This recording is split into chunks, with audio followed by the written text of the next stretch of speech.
want. And All right, talk about it. Yeah, we're here talking about endplay in the crank. So, endplay in the crank. Bob's setting it up. What do you got for us, Bob? Yeah, what to do is you gotta have your endplay. It's called endplay. It runs on a simple Timken bearing on this side, double with a shim in the middle. To set your endplay, it's critical. This runs on pinion bearings, which are straight rollers. It's critical, but doesn't pertain to this. So what I did, I've already checked this once, but just for discussion, if my fingers working right here, how you kind of check it is, I got this dial indicator. It's kind of a handy little gizmo, and they set them up different ways. I set it up like this. I like, because when you bolt to the motor itself, it becomes a part of the motor. If you set it on a bench, which I have had to do, you always got to take into consideration there's movement and variables. So what I do is I set this up kind of like this, because all we're trying to do is just get end play. That's all we want. If we got 1 to 5, we're good. In this case, one of the issues, 1 to 5,000. 1 to 5,000. But I already know it was bad because I checked it. And the fact that when I rotate the engine, the cylinders, it rotates and it gets a little bit of a drag and comes around, well, you know something's not right. So you can't put it together and run it like that. It's a good way to take a crankcase out or bearing or anything. So what I do is I'll set up like this. I'll come over here if you can see that and set up on 0. Right there. And I always snap them a few times. That way if there's any little dust bunnies under the end or anything there, it hammers it down. 0, 0, 0. Now realizing this is 10 thousandths right here, if you want to look at this. That number 10's 10. So we want to go 1 mark minimum up to 5. And I like 2, 3, something like that. 3 is good, place for oil. Well, I set this up last night, and I put a block of wood, and I spun a big nut, tightened it down, so there was no giveness in the bearing, or in the nut. So it's for real. And I put a block of wood, and I took a pry bar. Generally, you can yank them by hand. I took a pry bar, I pushed it all the way, I zeroed this out, and then I pried it back. Needle never moved. So I tried it one more time. I even took a plastic mallet and give it a tap. All the way over. Made sure it was 0, pried it back. No movement whatsoever. 0 tolerance. So you're at 0, and 0 you can't have. You got a place for oil. You also want an engine when it's cold. Say normal temperature days, 60, 70, 80 degrees, and you got variable. What happens if you go on a 20-degree day and you want to run it up and operating temperature comes up to 200 degrees or better on the engine? Everything that grows, because you got aluminum, you got alloys, you got all different kinds of material, when it grows at different rates. Well, you can never become a negative tolerance at any one of them parts, otherwise it's galling and grabbing. You want to go like 1 up, it'll grow, it'll get loose, and then usually when they tighten up, they get a little quieter. And then when you go into that crazy temperature like an 80-degree day, well, you know, things really tighten up, but it's still all going to be built in there. Metallurgists have figured that part out. So we know that. So if you start out with 0, and if you was fortunate and you didn't have an issue, and as it warmed up and became a positive clearance, that'd be fine. But in this case, it could just as well be a minus. That means it's getting tight. You then could grab a bearing, spin it. You could take a boss out of the cases. Anything can happen. So it's critical. So, and you just don't slap them together. There's a procedure for putting those bearings in, checking them. And there's a few old-time tricks that a lot of people don't know about that also helps that I don't tell people. Some people already know it. Because we got no clearance, you're gonna split the cases. Yep. So with that, what we'll do is we'll unbolt everything, pull it apart, get rid of the pistons, pull it apart. I'm going to then put it on my center stand here. I'll put it between these centers with a little grease. then I'll set it up and I'll check the run out and seeing if the flywheels are true or not. Nice. Some cases they become like this. You can't have that. It's got to run true. It's got to be like 1/2000. That's about where I like to run it. Straight as an arrow, 1/2000 out. Then we'll go ahead and either put new bearings in, I'll look at them, or space and put them back in and get our clearance.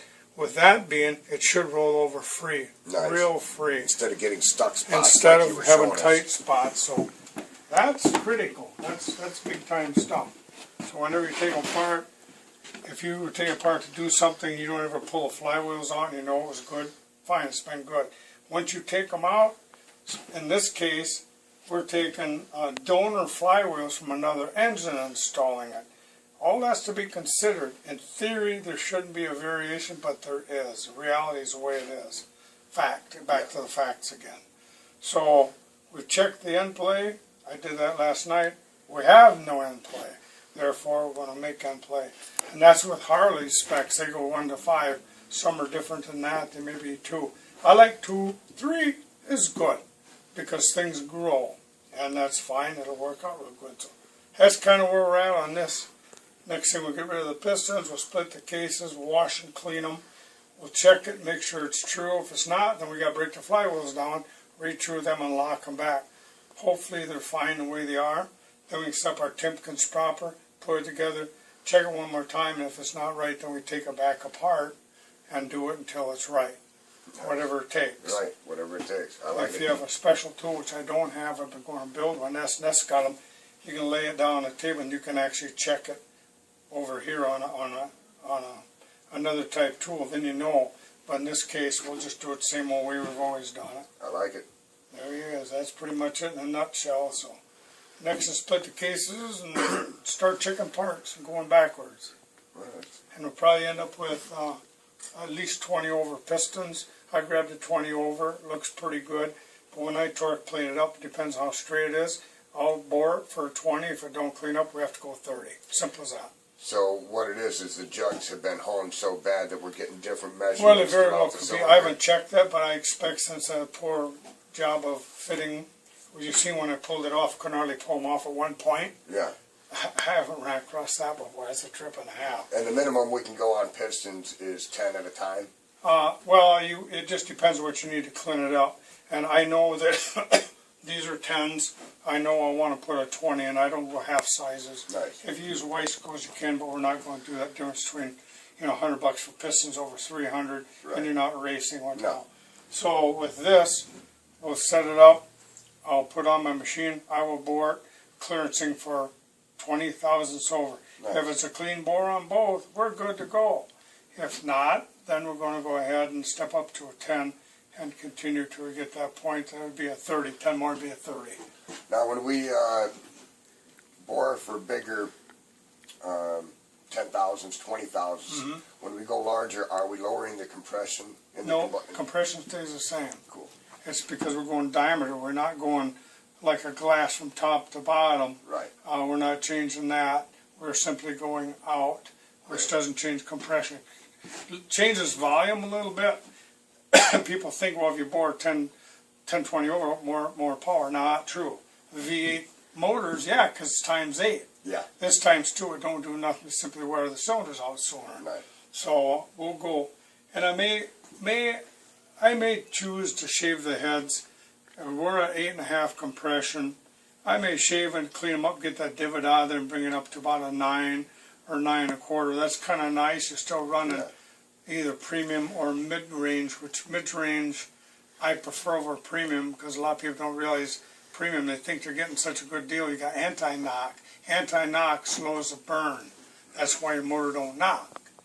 So in most cases, your mid-range is actually a better fuel than your high octane because of the anti-knock. Unless you go into racing fuel, that's different. Right. So we may bring it up just a little bit, just Sounds good. because, well, why not? Yeah, I Get like a little it. more throttle response. And we're going to put a higher cam in there, right? Yeah, we're talking about putting one step up cam, From which is S&S. for, yeah, an S&S. I really like the S&S. I've used a lot of Andrews, but I particularly like S&S. Forgiving, never an issue. I've never had an issue in all these years. And what we'll do is we'll take a one-step-up riding cam for stock motor, because basically that's what we got. We're not stroked or nothing. And it gives nice response. I built Sharon's 84-inch shovel, and I put a one-step-up cam in, woke that baby right up. A lot of these engines I pull down, if there's wear, I'll go ahead and, with the customers, okay, put a one-step-up cam. It's not much, but it gives you can feel it in the seat of their pants. You got response. In the mid-range, off the line, and in the top It's just end. all the way through. Really nice. It's just a little more performance all the way through. I like You got to realize Harley Davidson, because they are caught in federal rulings with EPA, and they go for silence and EPA. And once we own it out in the world, it's our business to do as we choose. And with this, we'll put something with a little more step and snap. Make it faster. And make it a little quicker, a little nicer when you pass. And just pulling away from the curb. You roll it right on, and and it gives you a grin. That sounds good. Yeah, that's what I'm looking at. I'm running straight drags with baffles. Yeah, you gotta have baffles. We're gonna that's the setup we're gonna run that I have right now. That's what I. Yeah, and with that, I already told you one little trick about.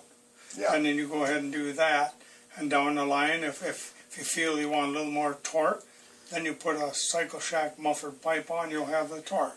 Right. But if you're happy and it rolls good for you and you're good, just do that little trick so it runs better. And I think I'm gonna be real happy. We got the right guy on it. So. Well, when it goes back in, it'll run. Yeah, that's the important And it ain't gonna thing. blow up. Right, that's the important And thing. since we've gone to this point, we are going to pop the heads apart and look at the valves. Probably might just simply be able to do a cut and a lap, and that's good. Sure. And Yeah. if they're not what I think they should be, then we're going to get new valves, because one thing you can get in an engine, if you make the bottom better, create a better seal around the rings, you will pull by the guy's oil. Same as if you do good valve job, nice and tight, good guides, don't do rings, it will pull oil and that that's left around here up past the ring, and that's a fact. That's kind of why you like to do both. It captures it the best it can.